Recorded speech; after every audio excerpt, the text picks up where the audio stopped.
Welcome to all dear student. This is Mohammed Shoaib. Today we will discuss about most important definition class 9th unit number 7 and 8. वो तमाम student जो इस channel पे नए हैं उन लोगों से रिक्वेस्ट है कि मेरा चैनल शोएब मैथ वाला उसे भी यूट्यूब पे लाजमी सब्सक्राइब करें और इसके साथ साथ टिकटॉक का अकाउंट भी मेरा लाजमी आप लोग फॉलो करें। यूनिट नंबर 7 की फर्स्ट इंपॉर्टेंट डेफिनेशन हमारे पास है लीनियर इक्वेशन। लीनियर इक्वेशन क्या होती है? A linear equation in one unknown variable x is first degree equation of the form a x plus b equal to zero.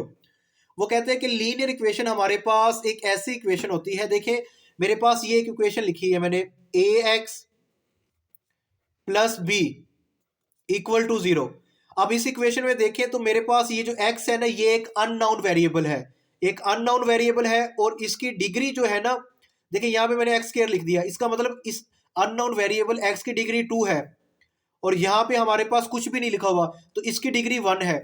तो linear equation वो equation होती है जिसमें हमारे पास अननाउन वेरिएबल x या y उसकी डिग्री क्या होती है? 1 होती है, उसको हम कहते हैं लीनियर इक्वेशन।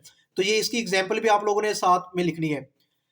नेक्स्ट हमारे पास इंपॉर्टेंट डेफिनेशन है आइडेंटिटी की, the equation which is true for all values of variable involve that equation is called identity.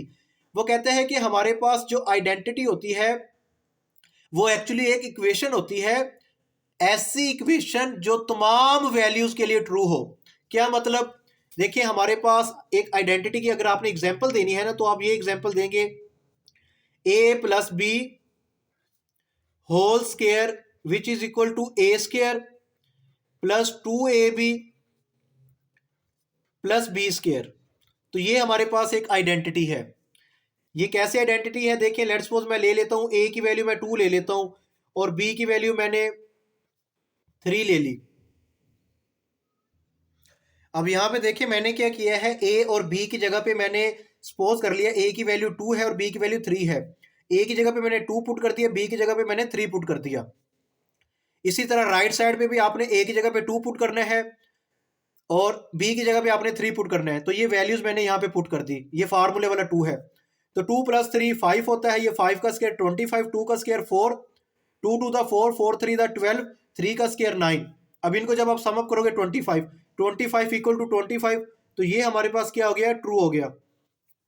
अब दुनिया जहां की आप कोई भी वैल्यू ले लेना, मैं अगर ए की जगह पे मैं 1 पुट कर देता हूँ और बी की जगह पे मैं लेट्स सपोज 2 पुट कर देता हूँ, तो यहाँ पे देखें 1 और 2, ये हो जाएगा 1 प्लस 2। और इसी तरह 1 की ए की जगह पे मैंने क्या पुट करना है? 1 पुट करना है प्लस ए की जगह पे मैंने 1 पुट किया, बी की जगह पे मैंने 2 पुट किया प्लस बी की जगह पे मैंने 2 पुट किया। तो 1 और 2 3 हो जाएगा, 3 का स्क्वायर ये आ जाएगा 9, 1 का स्क्वायर 1, 2 1 द 2, 2 टू द 4 और 2 का स्क्वायर 4। तो यहाँ पे देखें ये भी 9 आ गया, ये भी 9 आ गया। इसका मतलब ये हुआ जो हमारे पास आइडेंटिटी होती है एक्चुअली वो हमारे पास एक ऐसी इक्वेशन होती है जो क्या होगी? ट्रू होगी फॉर ऑल वैल्यूज, यानी वेरिएबल की जो भी वैल्यूज हम उसमें पुट करेंगे वो उसके लिए क्या होगी? ट्रू होगी। उसको हम कहते हैं आइडेंटिटी। नेक्स्ट हमारे पास है radical equation. When the variable in an equation occur under a radical sign the equation is called radical equation. वो कहते हैं कि अगर हमारे पास वेरिएबल किस में आ जाए? रेडिकल के सिंबल में आ जाए। देखें ये जो सिंबल है ना हमारे पास, ये वाला साइन, इसको हम कहते हैं रेडिकल का साइन। तो यहां पे अगर मैं ये लिख देता हूं x square plus 9 equal to 3, तो ये हमारे पास जो इक्वेशन है ये भी क्या है? रेडिकल इक्वेशन है। ठीक है, नेक्स्ट हमारे पास एक्सट्रेनियस सोल्यूशन है। वो कहते हैं कि some time it may happens that the solution obtain by solving the equation does not satisfy the original equation. यानी वो कहते हैं कि ऐसा सोल्यूशन, बाज़ दफ़ा हम कोई इक्वेशन गिवन होती है उसको सॉल्व करते हैं, उसका सोल्यूशन सेट मिलता है, यानी कि उसमें हमारे पास एक्स की वैल्यू आ जाती है। लेट्स सपोज एक्स की वैल्यू आ गई 4। अब हम एक्स की वैल्यू क्या करेंगे? इस वैल्यू को हम अपनी ओरिजिनल इक्वेशन में पुट करेंगे, यानी जो भी इक्वेशन गिवन होगी उस इक्वेशन में, जैसे हम आप लोगों ने चैप्टर नंबर 7 में पढ़ा होगा, चेक हम करते हैं, यानी उसका अगर हम चेक करेंगे ना वो हमारे पास ट्रू ना हो, यानी लेफ्ट और राइट साइड बराबर ना आए, तो वो जो हमारे पास वैल्यू होगी एक्स की या वेरिएबल की, वो हमारे पास उसको सेटिस्फाई नहीं करेगी, किसको, ओरिजिनल इक्वेशन को। तो ऐसे सोल्यूशन को हम क्या कहते हैं, एक्सट्रेनियस सोल्यूशन। नेक्स्ट हमारे पास है linear inequality in one variable.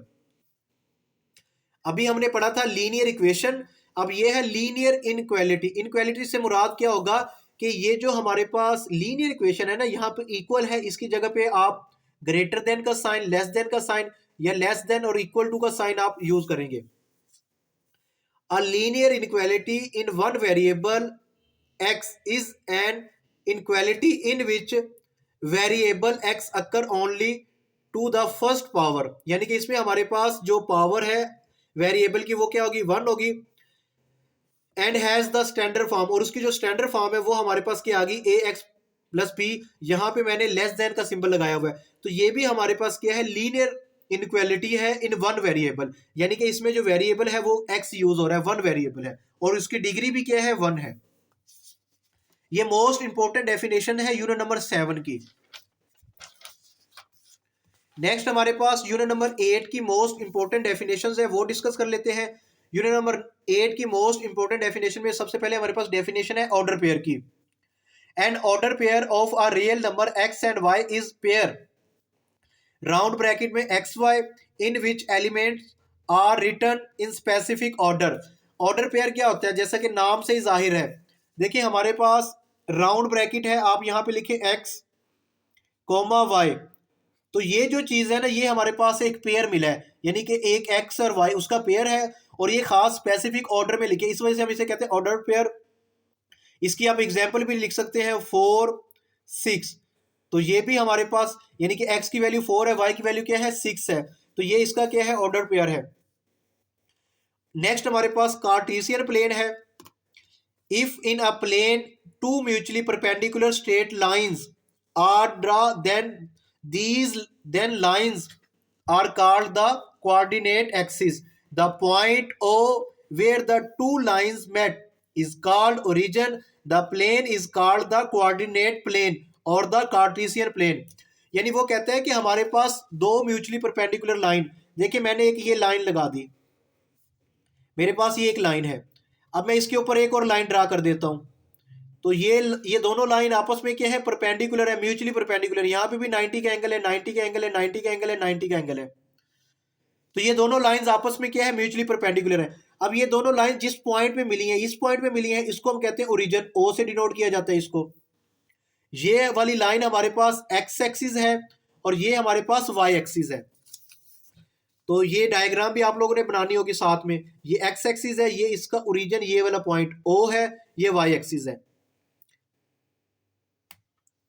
Next हमारे पास एब्सिसा और ऑर्डिनेट की डेफिनेशन है। एब्सिसा क्या होता है, द फर्स्ट एलिमेंट और एक्स कोऑर्डिनेट। वो कहता है कि फर्स्ट एलिमेंट, देखिए जैसे यहां पे मैंने लिखा था ना 4, ये ऑर्डर पेयर में ये जो 4, ये क्या है, एब्सिसा है। द फर्स्ट एलिमेंट और एक्स कोऑर्डिनेट, यानी कि ये जो एक्स एक्सिस के जितने भी हमारे पास नंबर्स होंगे, x coordinate of the point P x y is called the abscissa and the second element is called ordinate. और ये जो सेकंड एलिमेंट मेरे पास y है, यानी कि ये 6 है, ये क्या है, ऑर्डिनेट है। ये मोस्ट इंपोर्टेंट डेफिनेशंस है यूनिट नंबर 8 की, ये आप लोगों ने लाजमी तैयार करनी है।